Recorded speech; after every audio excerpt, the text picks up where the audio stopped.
Hello students, देखिए आज हम कोस्ट अकाउंटिंग के सेकंड चैप्टर की बात कर रहे हैं, elements of cost and classification. सबसे पहले आज मैं आपको एलिमेंट ऑफ कोस्ट बताऊंगी। आपको यहाँ पर कोस्ट का मीनिंग पता होना चाहिए, और कोस्ट का मीनिंग मैं पहले ही बता चुकी हूँ। किसी भी पर्टिकुलर प्रोडक्ट पर आने वाली जो भी कोस्ट होती है वो आपकी किसी भी पर्टिकुलर प्रोडक्ट एंड सर्विसेज पर, अगर इन दोनों को सिस्टमेटिक तरीके से तैयार किया जाता है और जो उसकी प्राइस डिसाइडेड हो जाता है, वो आपका लिए क्या है, कोस्ट है।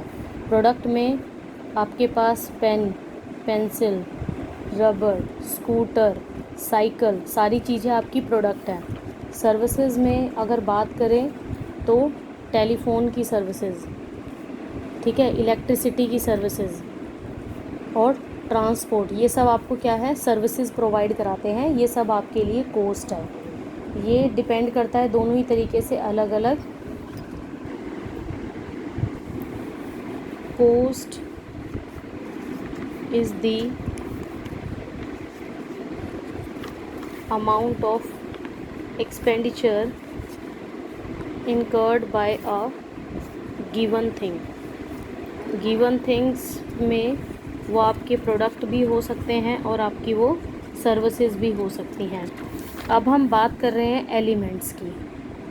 एलिमेंट्स ऑफ कोस्ट में 3 एलिमेंट्स आ जाते हैं आपके। मटेरियल, सेकंड है लेबर, देन थर्ड है आपके एक्सपेंसेस। मटेरियल भी 2 आएंगे इसमें। इस चैप्टर में हम बात करेंगे कि डायरेक्ट मटेरियल क्या होता है और इनडायरेक्ट मटेरियल क्या होता है, ठीक है। लेबर भी आपके 2 तरह से होते हैं, डायरेक्ट लेबर और आपकी इनडायरेक्ट लेबर। एक्सपेंसेस भी अगेन डायरेक्ट एक्सपेंसेस और आपके इनडायरेक्ट एक्सपेंसेस।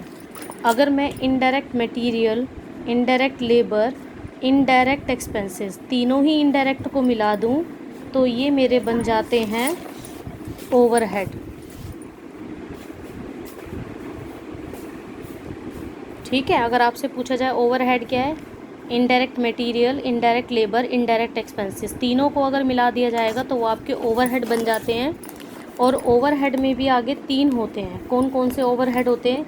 एक आपके होते हैं फैक्ट्री ओवरहेड, एक होते हैं आपके ऑफिस ओवरहेड, और लास्ट आपका है सेलिंग एंड डिस्ट्रीब्यूशन ओवरहेड। अब 1 बाय 1 हम बात करते हैं इनकी, कि मटेरियल में ये लाइक मटेरियल क्या है। मटेरियल में रॉ मटेरियल से लेके फिनिश गुड्स तक की जितनी भी प्रोसेस होती है वो आपके लिए मटेरियल है। जैसे कपास जो है, कपड़ा कैसे बनेगा, कपास से, कपास उसके लिए रॉ मटेरियल है।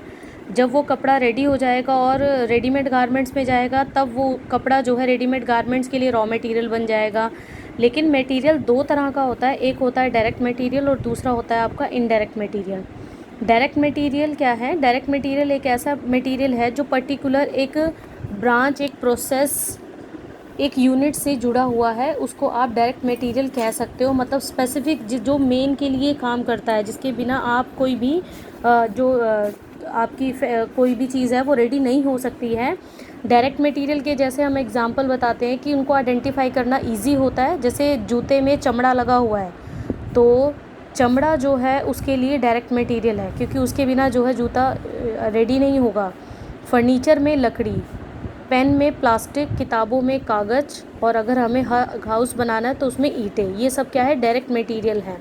कहते हैं मटेरियल जो मेन कंटेंट का काम करती है, प्रोसेस के लिए, जॉब के लिए, कॉन्ट्रैक्ट के लिए परचेज़ की जाती है, वो आपके लिए डायरेक्ट मटेरियल। जैसे कि मैं पहले ही बता चुकी हूँ आपके लिए कि डायरेक्ट मटेरियल में फर्नीचर के लिए लकड़ी, और ड्रम के लिए लोहे की चादर, घर के लिए सीमेंट, किताबों के लिए कागज़, टायर के लिए रबड़, ये सब आपके लिए डायरेक्ट मटेरियल है। और जो भी मटेरियल आइडेंटिफाई किया जा सकता है और जो मेन पार्ट रोल प्ले करता है, वो सब आपके लिए डायरेक्ट मटेरियल का काम आते हैं। कहते हैं कि फिर इसकी पैकिंग की जाती है। पैकिंग के लिए आपको कार्टन, गत्ते का डिब्बा, पैकिंग पेपर, इन सब चीज़ों की ज़रूरत होती है। जैसे आपको शाही की दवा के लिए, शाही के लिए बोतल चाहिए, तो वो आपके लिए डायरेक्ट मटेरियल का काम करती है। अब हमें ये पता लग गया कि material cost which can be identified with the allocated to cost centre and cost unit जिसको ईजिली एलोकेट किया जा सकता है, वो आपके लिए डायरेक्ट मटेरियल है। अब हम बात करते हैं कि इनडायरेक्ट मटेरियल क्या है। कहते हैं कि indirect the material cost which can not be allocated. अब उसे तो एलोकेट किया जा रहा था एक पर्टिकुलर सेंटर से, एक पर्टिकुलर यूनिट से, बट इनडायरेक्ट मटेरियल को एलोकेट नहीं कर सकते, but which can be apportionment and absorb by cost centre. It means उसे देखा नहीं जा सकता है बट आइडेंटिफाई किया जा सकता है। देखो डायरेक्ट मटेरियल इनकी पर्टिकुलर मेन सिस्टम से वो अटैच है, उसके बिना कोई चीज़ रेडी नहीं हो सकती। बट इनडायरेक्ट मटेरियल को आप इनविजिबल है, उसे देख नहीं सकते, बट उसके बिना भी काम आपका चलेगा नहीं।